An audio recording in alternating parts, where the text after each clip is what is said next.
push through. It should be good. And I'll Okay, put my good. thing on Do Not Disturb. Perfect.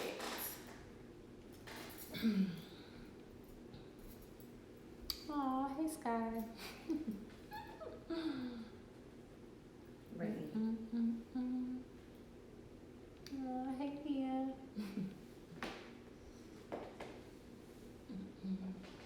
We're gonna just give a little bit of time for a few more people to join, and then I'll let you guys know when we're gonna get started.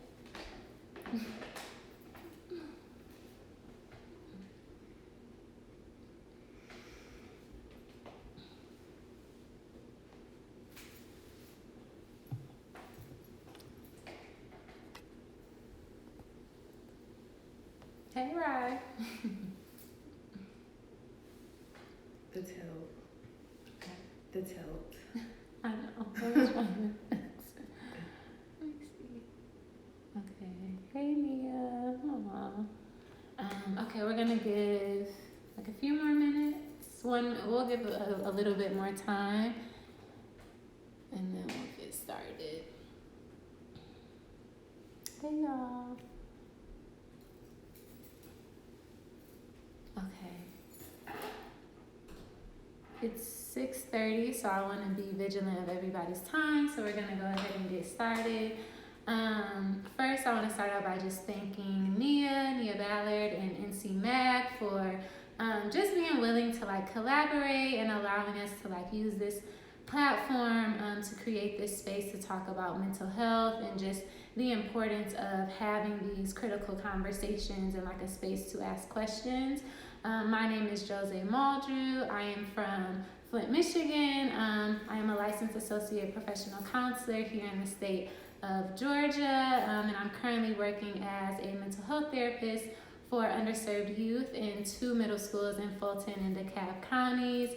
I received my master's degree from Boston University School of Medicine in mental health counseling and behavioral medicine. I am really happy to be here with my friend and colleague, Lindsay Mitchner, who is a phenomenal and just thoughtful clinician who I've learned so much from just in my short time knowing you and working alongside of you. So thank you for being here. I'm going to shift to Lindsay so that she can introduce herself, and we're just going to jump right in. Thank you so much, Jose. So my name is Lindsay Mitchner. I'm from Washington, D.C. I finished my master's degree at Columbia University in New York City in 2016. I transitioned to doing some work in private practices here in Atlanta and have been serving at one of the lowest performing elementary schools here for a year, and I love my work so deeply. I'm happy and excited and honored to be here today to talk about mental health. Yes, we are so happy to have you. I want to let you guys know that we're gonna first kind of just engage in conversation and have some questions, but we will leave some time at the end for any questions people may have. Anything we don't address in the conversation, feel free to drop it in the comments. And then if we don't end up able to address it here, you can always DM the questions as well to this Instagram account, and we'll be happy to get back with you and answer any questions that you have. So today, as the flyer talked about, we're kind of talking about the global health pandemic and the Black Lives Matter movement and kind of the heaviness, anger, fear, and frustration that are being experienced across the country right now, not just in response to the global health crisis, but also in response to the racial injustice and just unmasking of police brutality in this country. And I say unmasking just because it's something that has been present and prevalent for centuries, but it's being highlighted and talked about in a way right now that I don't believe we've seen in like generations. And so I want to start by talking to you a little bit about what are some of the mental health impacts of the global health crisis that you're seeing right now. So I've already seen a number of negative impacts because of the global health crisis. So there's definitely been a spike in symptoms related to depression, anxiety, as well as PTSD, which is post-traumatic stress disorder. Like everything that's going on around us is traumatic right now. So it is triggering a lot of negative emotions. Mm-hmm. And then related to the global health pandemic, because of so much loss, there is an increased number of cases of grief, and people just dealing with losses due to COVID-19, as well as other factors as well. So there has definitely been a spike with the cross section of both pandemics happening at the same time. Yeah, and you raise a good point, just thinking about the cross section and like really what some people are calling experiencing like a dual pandemic. And then with that, thinking about COVID kind of before we like shifted into this time of this social revolution, and with the grief and loss, you also see a lot of mental health symptoms related to the transition of like working from home and what that looks like for people who are used to kind of, you know, going into work and having that active lifestyle. So can you speak at all to some of those mental health symptoms that you're seeing as a result of that as well? Sure. So work is a huge part of our lives, right? We attach some part of our identities to who we are at work, and we're used to being in these workplaces and interacting in these ways that has now completely shifted because of COVID-19. Right. So we're dealing with managing family dynamics at home, we're caring for loved ones while still balancing our workloads, and it can become a lot. Some people have children, some people have other people that they're caring for in the home, and so it can bring up a lot when you're also trying to perform at work. Yeah, and I think like when you think about this transition from like working from home, or for some even like job loss and just the uncertainty related to that, you also see this like deep sense of isolation that can also result. And then with that, just like that wave of emotional distress that comes with being boxed in at home and kind of tuning into emotions that you weren't always readily aware of when you're able to be in the workspace and like have that outlet. And so thinking of that, one thing as mental health professionals we typically offer or like suggest is like increasing social support as a means of like coping with that. But it's interesting how with COVID and seeing the social distancing that took place initially, you kind of start to see the layers in terms of not being able to tap into that same level of support in the same sense. So what are some additional like coping strategies you would suggest in terms of being able to kind of create like a peaceful place at home and also maintain a sense of like connectedness and creating a routine and structure at home? Well, the idea of maintaining connection, we have to get creative, right? Even though we can't visit each other and be in close proximity with each other like we would, we can have phone calls and FaceTime and get creative, even like writing, thinking about ways outside of the box to connect with people that we love, and even showing support, getting creative about ways that we show support to people. Celebrating, even the way that we've like celebrated graduations, like things have just really shifted, and when we don't feel that sense of connection, it feels even more isolating when we're already being forced to stay in the home. As far as other things to do though, creating routines and like schedules throughout the day can be very impactful when we don't have a sense of control over other aspects of our lives, like tapping into those things where we do have some control. So even creating, writing, artistic expression, and then things that are good for the mind and the body, like yoga and meditation. Yes, I love that. Those are all things that I think even myself in like my personal and professional role, I'm trying to like get in the habit of and like create a structure around what it looks like to do telehealth sessions now and not be in person. So those are like some really good skills to have. I think another thing that's interesting to think about in the midst of like a dual pandemic is thinking about kind of how we shifted from this period of like isolation and social distancing into now this space where you see people really becoming like unified, right? And standing in solidarity for something larger. So thinking about the Black Lives Matter movement. And as we shift into that discussion, I think one critical question that just needs to be answered is really understanding like what is racial trauma and how do you see it showing up right now? Great question. And this is a perfect like starting point for our conversation. So racial trauma can be understood as the cumulative effect of experiences of racism and oppression on our mental, emotional, and our psychological functioning as Black people.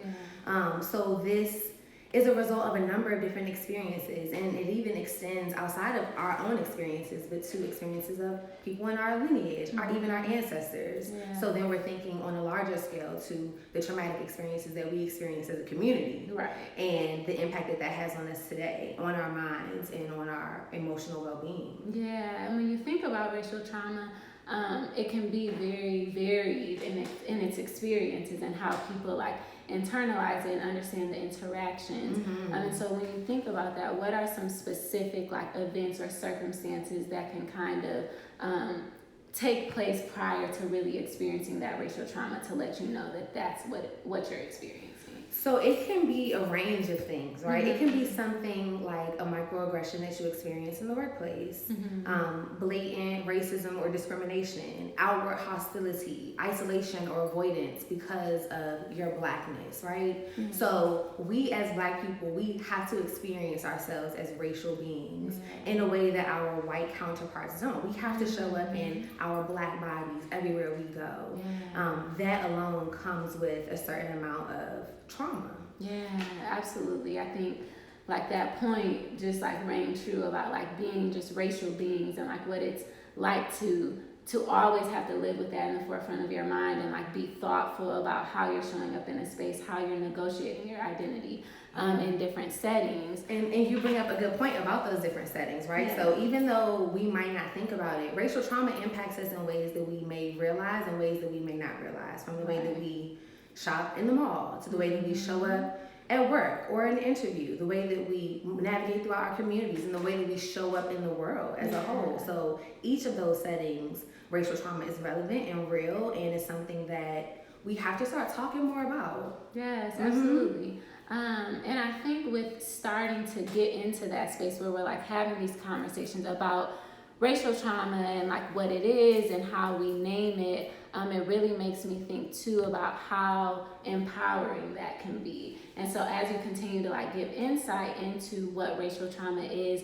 what advice I guess would you give in terms of the empowerment piece of being able to have that like language? Sure. So when we start to dissect racial trauma and race-related stress, it gives us power because now we can start naming and labeling pieces of our experiences that have been traumatizing and pieces of our experience that we've started to identify around. We can start to support each other better. We can communicate more effectively about those experiences and almost externalize some of them so that we aren't holding on to that weight, but able to name it for what it is and then heal it and work through it. Yeah, absolutely. And I think a lot of times because we don't have the language or know how to name it, and we become so desensitized, and it becomes so normal, right, to experience these microaggressions and to show up and know like, I want to say this, but let me pull it back because, you know, that becomes like a normal part of our existence.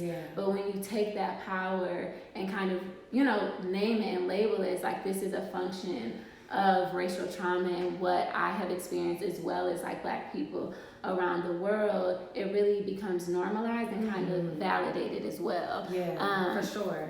And that empowerment piece you're also speaking about just makes me think of our roles as like Black therapists, right? And the fact that empowerment is like a critical piece of the work we do and making sure that our clients feel empowered. So what is it like for you currently right now, first and foremost as a Black woman, but also working as a Black therapist and having to hold space for other people and also hold space for your clients in your professional capacity? So as a Black woman, these times are absolutely enraging and disheartening and hurtful, traumatizing, disappointing. But I have to work through that and put that aside because I have clients to support and I have to hold space for them. So there are times when I don't know what to do. I don't know what to say. And I allow myself to be okay with that because of everything that's going on. I give myself that grace and I'm gentle with myself in that regard. But at the same time, you know, this is the path that we chose. I signed up to do this work, right? And with that being said, I have to pull from other sources to keep going. So I find my strength in pulling from the energy of my ancestors. And I think back to Shirley Chisholm and Angela Davis and Asada Shakur, and I have to pull from their strength because sometimes I don't have it within myself. I think this is also a huge time where we are turning to our spiritual bases. We're locking in on, you know, God, what we understand to be the higher power, because things feel so out of our control right now.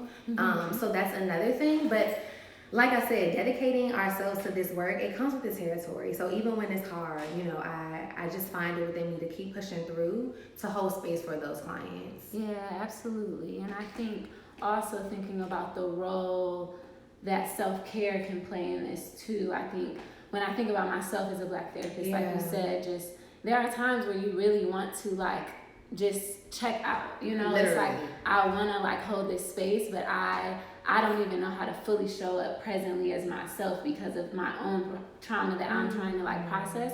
And so thinking through, what does self-care look like for us right now too? And it looks different for each person, but what are some ways that you have been engaging in self-care? So self-care has really shifted for me with the pandemic, and I've kind of gotten back to basics. I've started really focusing on morning and nighttime routines, taking care of my mind, body, and soul in any way that I can, right? So I do a lot of aromatherapy with essential oils. I make time for being in my safe spaces with my village and with my tribe. I do a lot of physical activity. Those are the things that have been really helpful for me, as well as, you know, even things within the workplace, like peer support and working on things at work has really helped because I'm using my voice to kind of fight against a system. So even that has been therapeutic in some ways. Yeah, I love that. And I think same for me. I'll kind of speak to it a little bit later on, but I definitely think advocacy as a form of self-care is definitely something that I have been like embracing for myself right now. I love that. Yeah. It's a very interesting way to conceptualize self-care. It is, because like for some people, I think advocacy can feel like pressure, right? It's like, it's very liberating and it's very, it's a burst of energy, but at the same time, it's pressure of like, how am I going to navigate this? What's the best way to advocate? Am I seeing an impact? But I think when you like reframe that as like a form of self-care and really being able to like use your voice for a greater good and really like finding it, that alone can like really function as a form of making you feel better in the midst of like the chaos and everything going on. You touched on something earlier about racial, sorry, I'm seeing this. Okay, yep, sorry, I'm just looking at some of the comments. Lamani is saying same. Julie said exhausting. It's definitely, it can be exhausting. Librina saying advocacy for self-care. Yeah, it's something that I really just encourage people to like explore and see if that is something that you can kind of adopt as a way of like pushing through these difficult times. Something that you touched on, Lindsay, was like pulling on the strength of like our ancestors right now as a means of like pushing you through. And I really like that concept of like understanding the different experiences of our ancestral lineage and what they encountered as a means of like harnessing our power, right? And being able to press forward. But when I think about that and the strength that has like been passed down, I also think about the trauma, right? And that trauma that's continuing to be passed down. And so how do you see like the unresolved historical trauma of slavery on intergenerational trauma right now playing out in your work, specifically with you? So that's a super like complex question. And I see the effects of intergenerational trauma in a lot of different ways. But even taking a step back, when we just talk about that type of trauma, we have to go back to the continent of Africa, right? Like we as a people were removed from our homes, removed from everything that we knew. We endured the transatlantic slave trade, which was absolutely unbearable. Right. Men, women, and children were raped, brutally attacked, made it to America, endured being forced into slavery, and then transitioning from life on the plantation to living through Jim Crow. I mean, and then fast forward to today, now we're in the age of police brutality, and we're in the age of police, you know, murder. And we have to deal with all of that. And so all of that is passed down. So just like we do pull on them for strength, you do pull out an important part that we have to also acknowledge the trauma that comes with that. And we carry that. We carry that with us in all of our interactions. We carry it with us, you know, at work, and it can be very taxing. Yeah, and I think something that we often talk about too within that is like within that intergenerational trauma and understanding that, also thinking about the collective sense of grief and like loss that comes with that, and continuing to experience brothers and sisters being like lost in something where it's like we want to like wrap around and show support, but we also feel like helpless in. And so when you think about how you show up for your clients when you're working with these young, you know, Black children, what is that experience like? Like, what are they saying to you that kind of is indicative of intergenerational trauma? You know, I see it. Like, I see the intergenerational trauma when I work with them. I see that collective sense of trauma even in them. Like, I see it in their eyes sometimes. Like, I work with young males even as young as 7 and 8, and they tell me that they see themselves being incarcerated beings one day. They see themselves going to jail. They're even able to give me narratives around how they're going to end up there. Like, they see that as a part of their future. That within itself is an impact of all of those decades and centuries of trauma. And then, you know, if we're going to go a little bit further, it's important that we extend that conversation to the impacts of, for us as Black women. And so much comes up around that, from our roles as caretakers to being erased and silenced out of so many movements. It's all relevant, and even that is a function of that intergenerational trauma. Yes, that is like a phenomenal point. I know we had been like talking about and reading about these things, about looking at the active erasure of like Black women. When you think about the narratives of police brutality, lynching, taking it back, and just looking at like Black lives being lost, and how that has been a pattern since the beginning of time, and even looking like at us being an afterthought and us being silenced, but still being expected to kind of show up in the forefront of these movements, right? To be the ones who are organizing and leading, to be able to wrap around other people.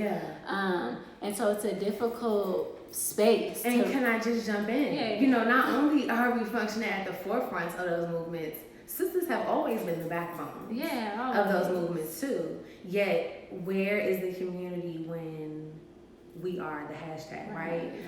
And it's a hard truth, but it is connected to that trauma. And that's why these conversations are so important. Right. Because it's all connected, and us having that language again is so empowering. Yes, I love that. And when we think too about just like understanding the way that both young and old Black men and women kind of internalize these narratives, right? And the way they come to understand themselves as being like victims of the system, or like swallowed up by the system.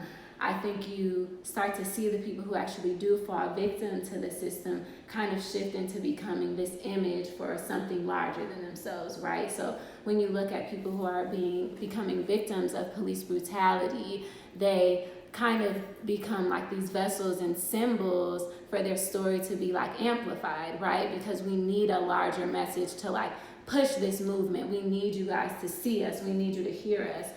But within that, also wanting to acknowledge the layers within that of processing your own trauma while also becoming somebody who's representing something larger than yourself. Right. And some victims might not want to take on that responsibility of becoming that symbol, or being that, you know, almost like sacrificial person for the community. I think there is a way to find a balance between the two. I think there is a way to make space for that individual that was a victim to heal and process their trauma in a healing way, while still being committed to sharing their story for a greater purpose.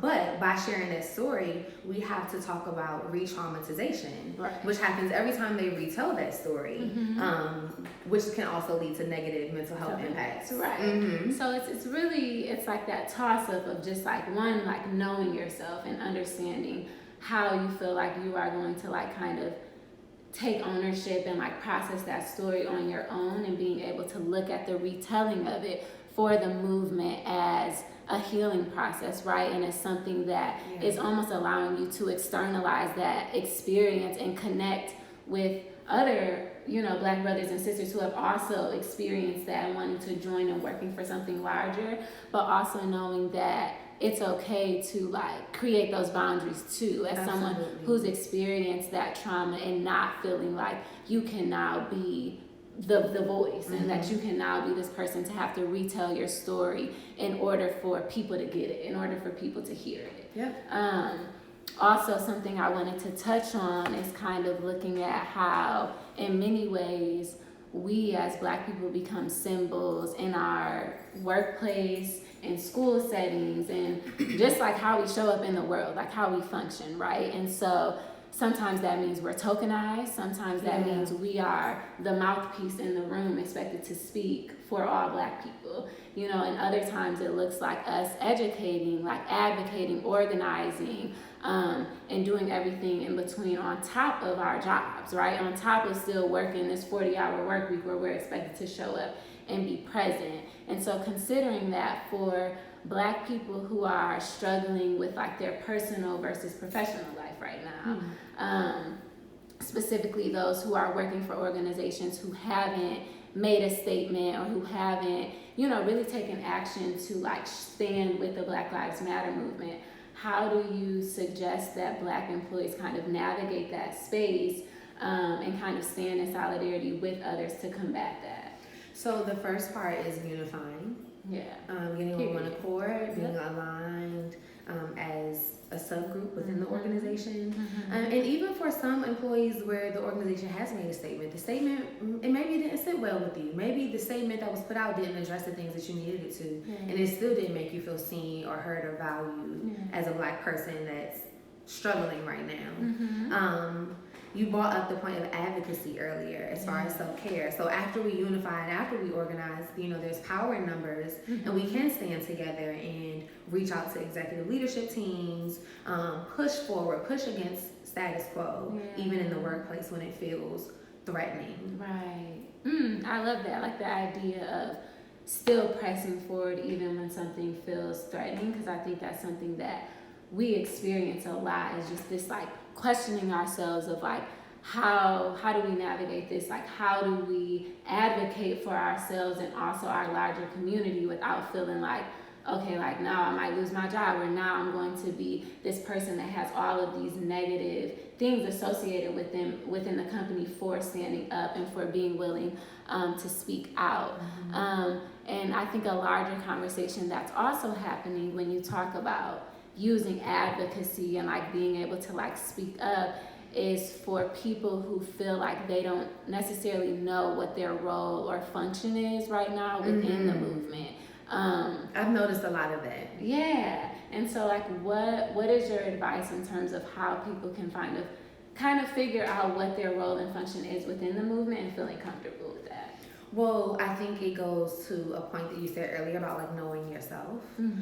We all have different responses to racial trauma. We all have different understandings of our roles in the movement. It's just important to do something. It's not everybody's place to be on the front line protesting, and that's okay. Some people are going to be spreading knowledge, spreading information, sending letters to leaders, registering people to vote, inspiring younger generations. There are so many ways to help. I think the important thing is just to commit to doing something. Yes, 100%. I agree. I'm looking at some of the feedback as well, and I see a couple comments about being in the beauty industry where Black women are always underrepresented. Somebody talking about Black women always seeming to be fighting alone. I would love to hear more about what she's dealing with in the beauty industry. But yes, if you want to jump in, I don't know if you can hear us, if you want to speak to more about what you're experiencing in the beauty industry. Lamani's talking about, especially in the healthcare system, the culture of fear is detrimental. Yeah, that is like, go ahead. And I'm even just thinking about when we give birth. Like, I'm thinking about when we have health complications and we have doctor's appointments and bring up these concerns with our bodies and aren't taken seriously.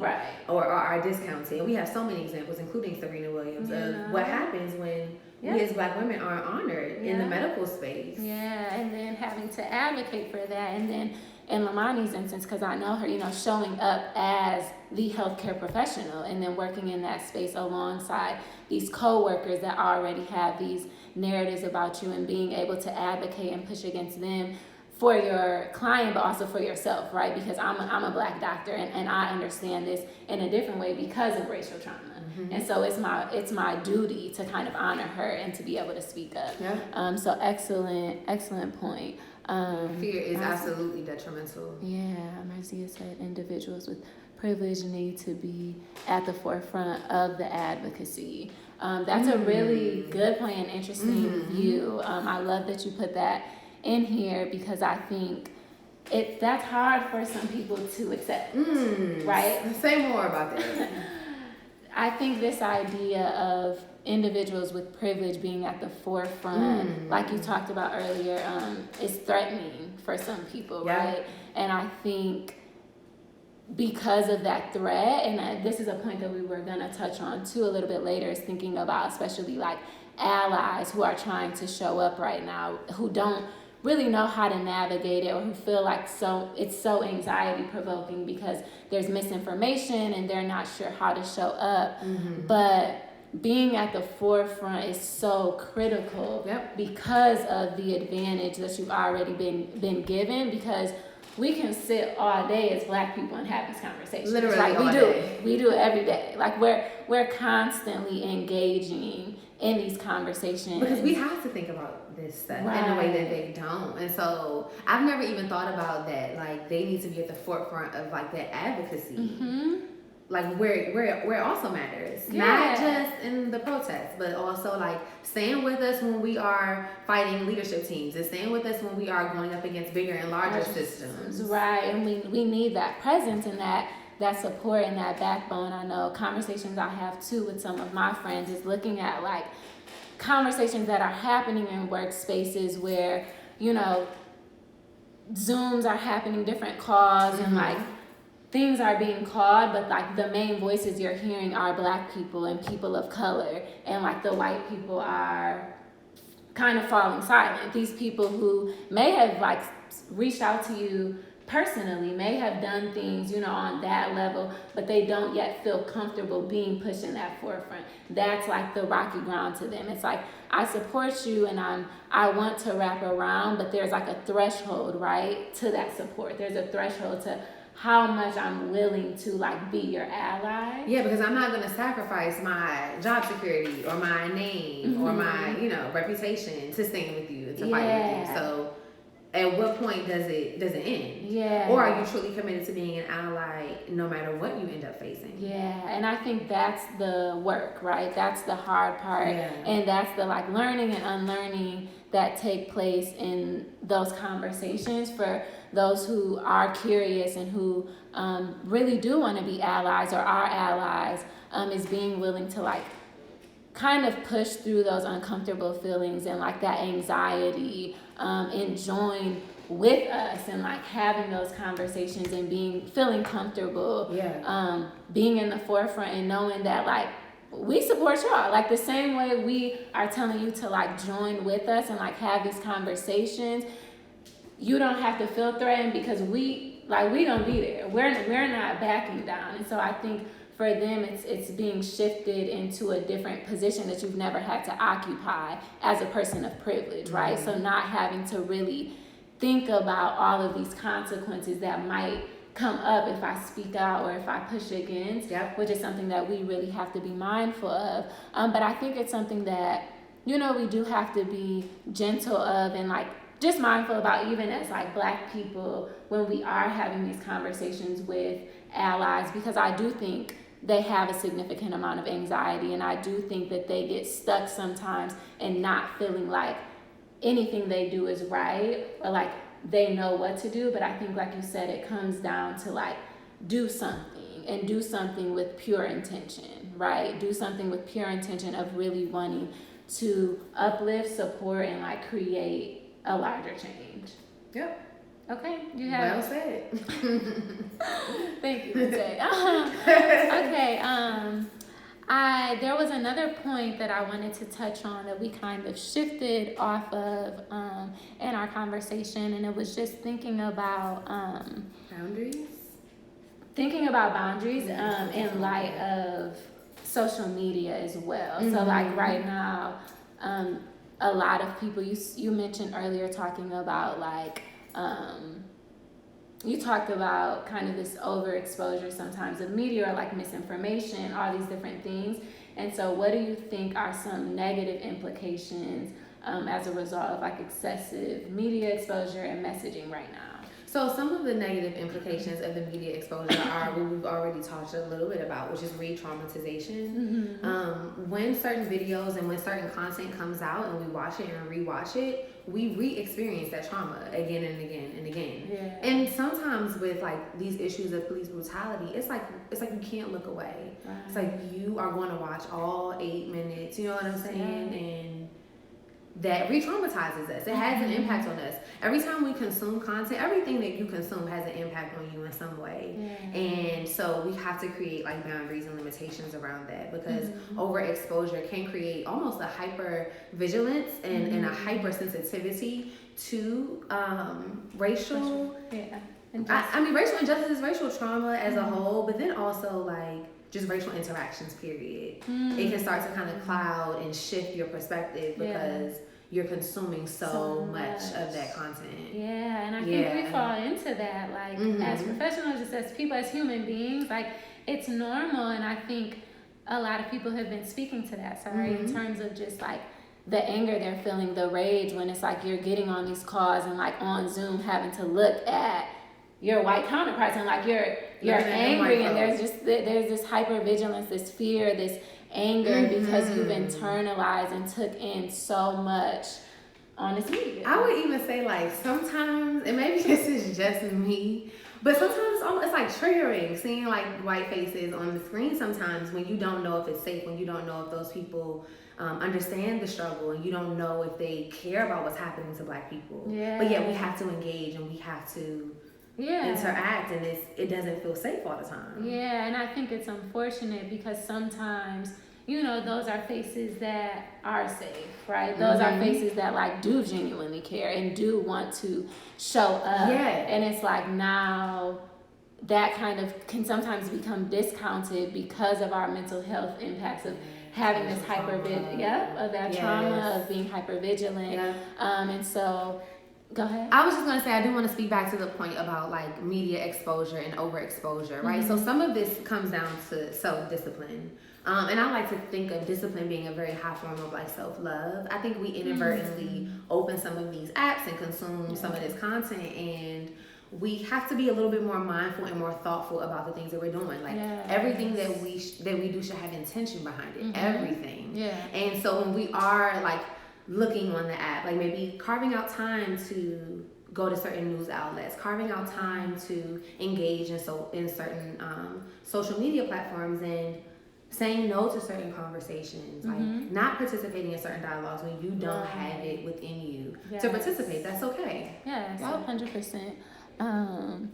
Fluker said Black people really have to stand in common places such as work and the gym, outings, etc., and think, do I feel safe? That's racial trauma. That's it right there. Yeah.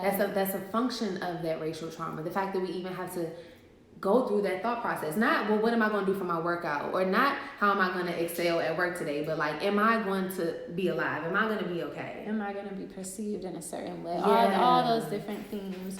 And so, yes, like I have really enjoyed this conversation. We touched on so much, and I have like so many more questions too. But I do want to open it up for people who might have additional questions or things that weren't really touched on, or just want to circle back to some points. Now is a space to be able to do that. And Lindsay too, if you just have anything too that you wanted to like touch on or bring up. Okay. I think the sister that was talking about the beauty stuff, Okay. she kind of followed up about being go back up a little bit. Okay. Maybe. Sorry, y'all. This is our first time trying to do this. Okay. Y'all right? Okay, no. Maybe not. Okay, I can't see it. Oh, yes. So for me, as an esthetician who definitely pushes for Black women to care for themselves, especially their skin, it's hard to work for a company that is overwhelmingly white. It makes it so I question how much I can speak out, but I know Black women need to hear and see us in spaces of beauty. Yeah, so stay committed to what you're doing because it is so important. It is necessary. And because if you don't do it, then who will? Yep, and then that leads right back into that active erasure of like Black women being shown. Thank you so much for sharing that. Yeah, I think there was one other. Labrina said, I'm also the only Black woman in a public policy organization, and I'm thinking about how these institutions, beauty industry, government policy, etc., harm us so significantly, and those of us inside the work are so few and far in between. 100%.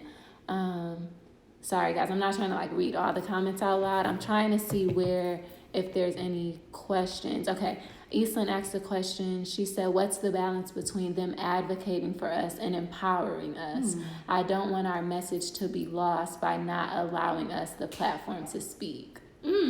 That's a great question. That is a great question. And I think you kind of say by not allowing us a platform to speak, like we have to be willing to use those platforms and like speak. Like we have to be the ones that are committed first. Yeah. To set that tone. And I don't know, I've never really thought about like them advocating for us versus empowering us. It's important that we hold that responsibility of empowering ourselves and make sure that that foundation is laid first and primarily. I think like that's really my biggest point for that. What do you think about that? I think the same thing. I think that's a good distinction to make though. It's like what is advocating for us versus empowering us.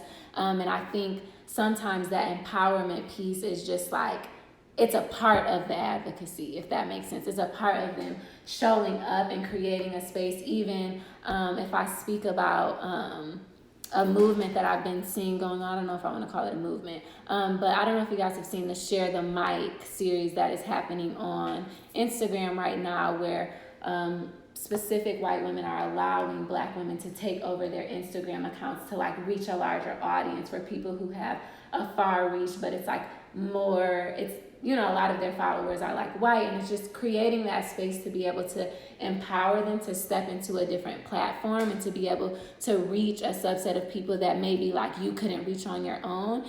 And so when I think about that as an example, it's kind of, I'm willing to share my space with you. Sometimes it's that simple of like, let me move aside so that you can be at the forefront, right? So that you can take this.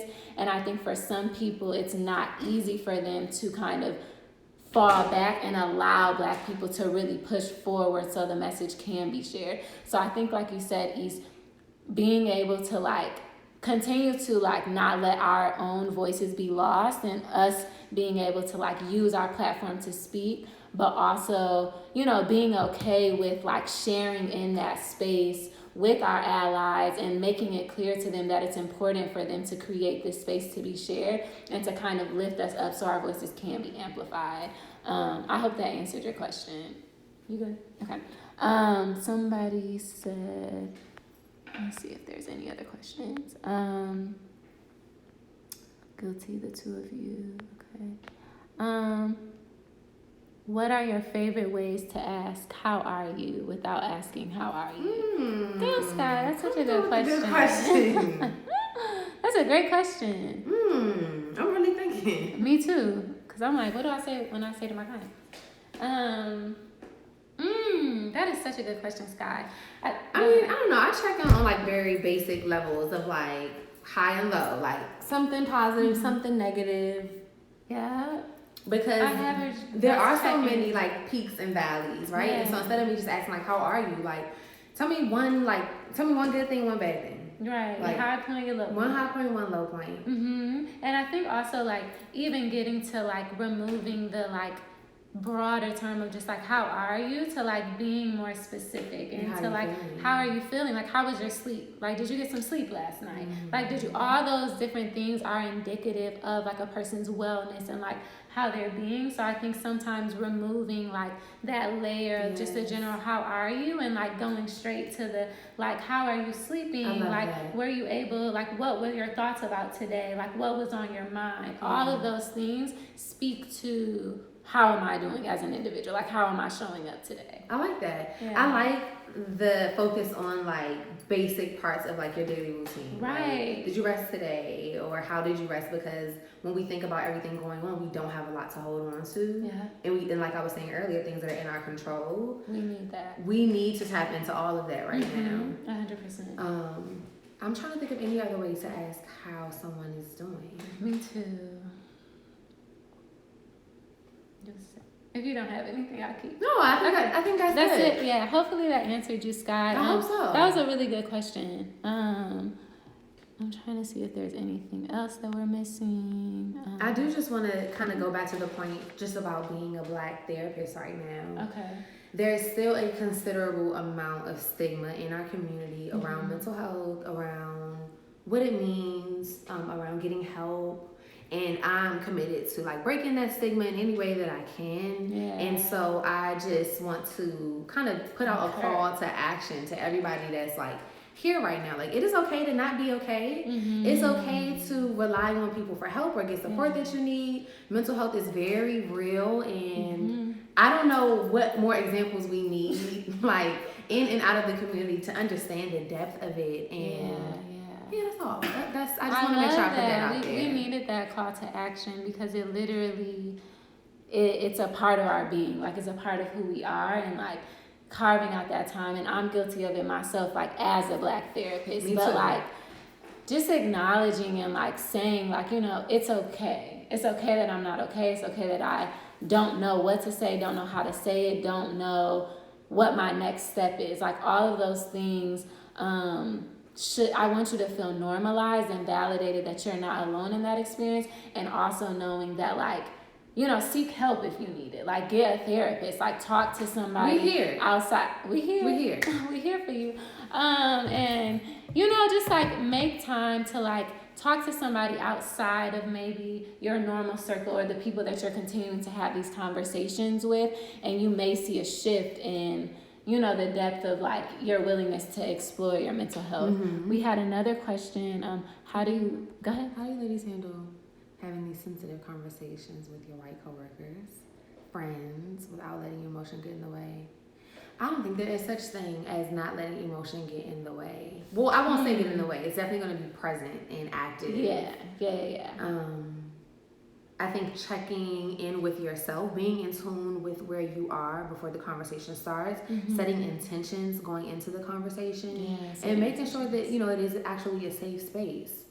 I hate to say it, but like even some of our white friends and our colleagues, just because they're close to us, we don't know that those spaces are always safe, or we don't know that they are our allies. So ensuring that there is safety, because we are vulnerable going into those conversations. So emotion is going to be present. Yeah, I agree 100%. I love the setting intentions piece before going into the conversation. I think that can really serve as like I don't want to say a buffer, but balance out some of those emotions, right? Give you kind of like something to help guide and fuel that energy and some of those emotions that might be coming up, and being able to stick to like the purpose of this conversation. Like, what is it that I'm trying to get across? And also within that, not exhausting yourself with if they don't understand your purpose of the conversation, right? So sometimes just engaging in these conversations, that alone is empowering, and that alone is like significant, even if the person at the other end of the conversation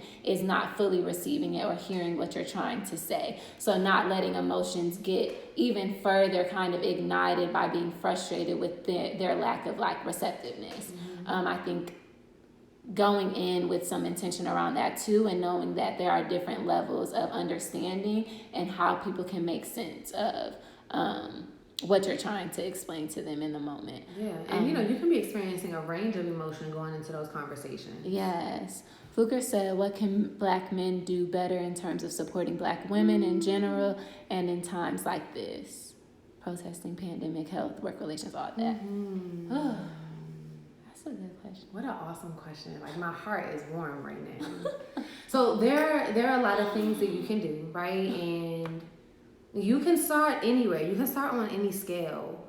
And that could be offering support, just being that like listening ear. Like sometimes we as women don't even want to go to Black men because y'all already have so much going on.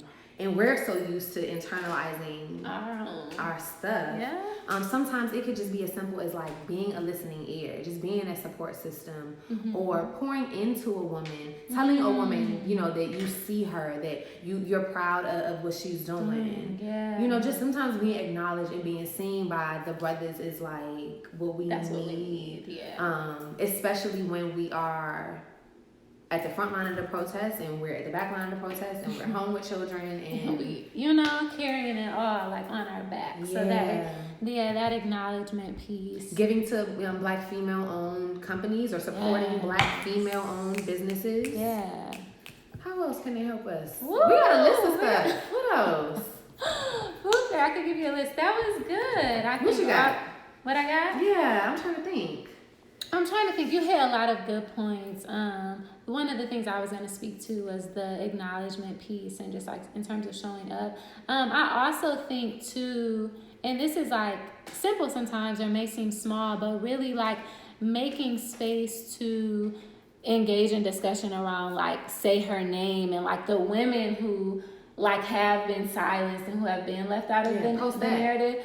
Posting and sharing, like creating more conversation and engagement on those levels so that for your Black male counterpart, like getting them engaged. Drop it in the group chat. You right, know, like let's talk about that too. Among spaces where it is just brothers, because a lot of us as women are talking about being left out, being silenced, and being erased. So even in spaces where it is just males, it will be transformative if those seeds were planted in those spaces. Yeah. If that makes sense. Yeah, and I think too, like, you know, this conversation is important for that very reason too, to plant those seeds. Yes. Because some men don't know.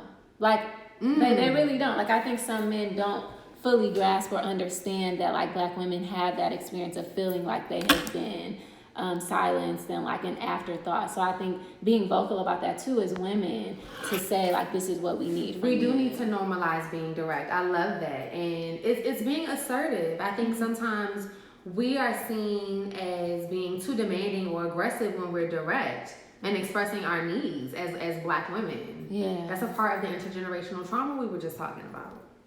Yeah, feeling silence, feeling like. Well, I'm not gonna say anything because this is what this is all I deserve, right? That's a result of that trauma. Even by being direct, not being a norm for us. Yeah, 100%. Why are they laughing? What did Sky say? Can you go back? I too love. She said, I be asking, did you smile today? I love that. She said people don't receive it well. I like that question. We're therapists, so of course we're gonna like and that. I think you should continue to ask people that. Did you smile today? Like, did something make you laugh? Did something make you happy? She said people are not feeling it. I know, you know. Okay, we're gonna take like one, cause it's 7:21. We're gonna do one more question. You all talked about generational trauma. I feel like a lot of childhood trauma has resurfaced being in predominantly white spaces.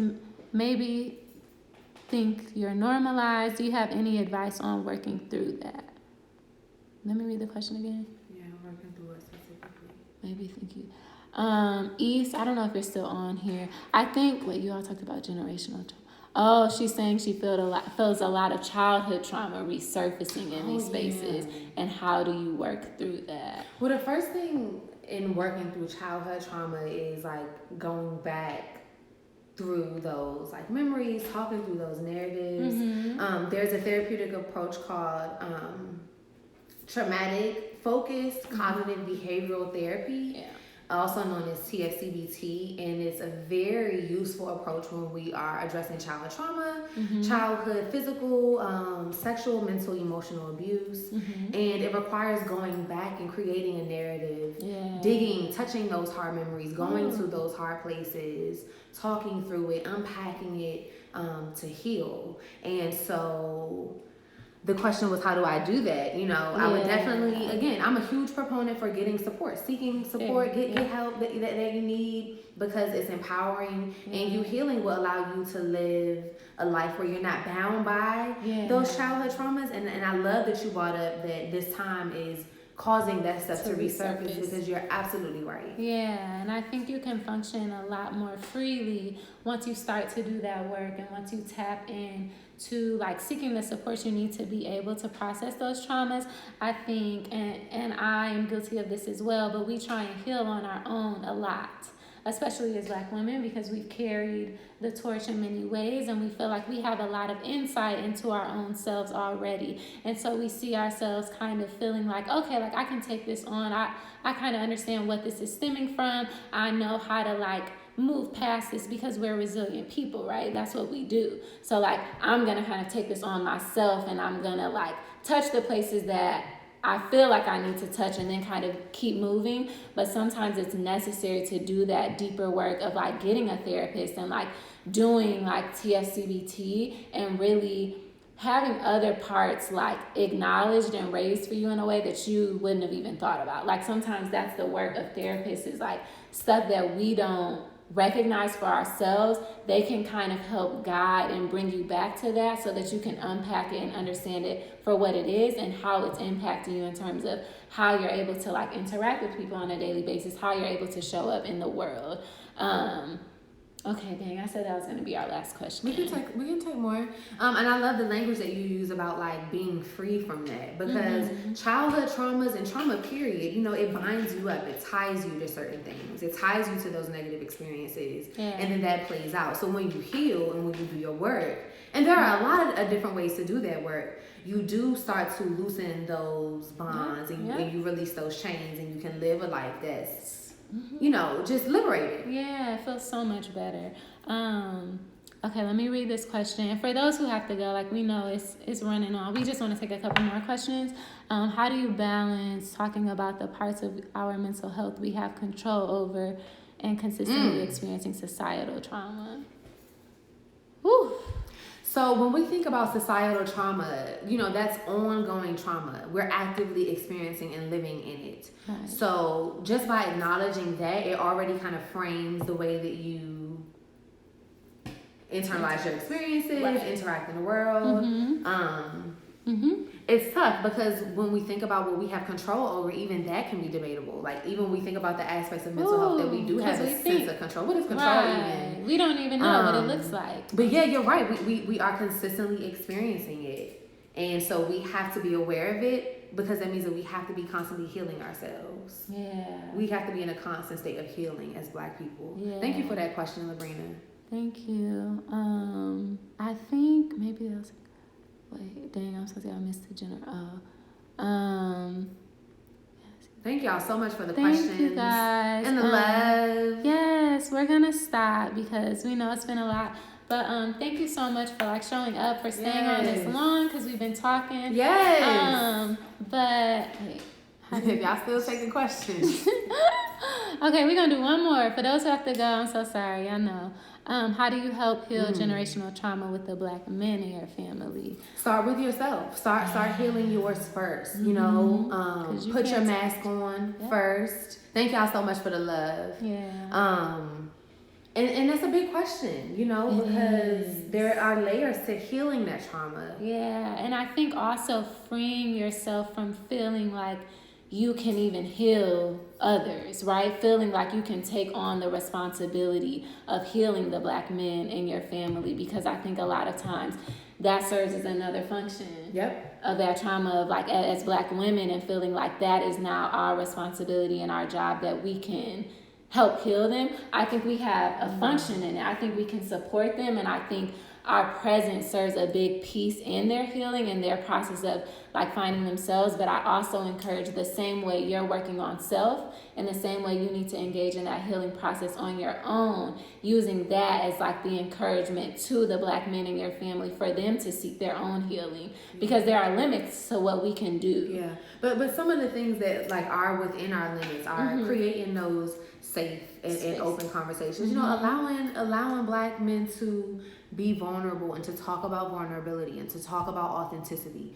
Sending the message that it's okay to be emotionally expressive. It's okay to cry. It's okay to release. I think that's something that is within, you know, our scope. As long as we're whole and healthy on our own first, as women, Yeah. extending that, to the men in our Yeah, lives. I think those, like you said, engaging in those open conversations, Yeah. Normalizing emotion and like release, and not feeling like they have to take on their own stereotypes that have been placed on them to feel like they have to be strong and tough and not allow these feelings to flow. So Yeah. all of those things can help facilitate in the process of healing. Yeah. And it's just like that caveat just always is just there. Like we have to prioritize ourselves as Black women because nobody's prioritizing us. So we have to prioritize ourselves. Okay. We love you guys. We're going to stop because we only have a few seconds remaining. I'm going to drop my Instagram link in the comments for you guys to see if there were any questions that we missed, if you want to like send them directly to this,